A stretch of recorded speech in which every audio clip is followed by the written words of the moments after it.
Usap-usapan sa social media ang pag-unfollow sa isa't isa ni na Andy Eigenman at Philmar Alipayo sa Instagram. Wala pang pahayag sa ngayon ng mag-partner. Sa ngayon, hindi pa rin nabubura ang mga larawan na magkasama silang dalawa. Pero may cryptic posts naman si Andy. Sa kanyang Instagram story, may larawan ng isang ahas at may quote na I just found out it's the year of the snake. Akala raw niya, year of the wolf in sheep's clothing. Sa isa pang IG story na deleted na ngayon, may blurred na selfie si Andy with caption na, "You said you were broken up and he said you went crazy for having feelings." Hindi pa alam sa ngayon kung may pinapatamaan ang aktres.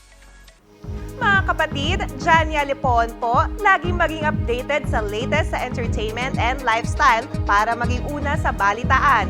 Bisitahin at mag-subscribe na sa social media pages ng News 5.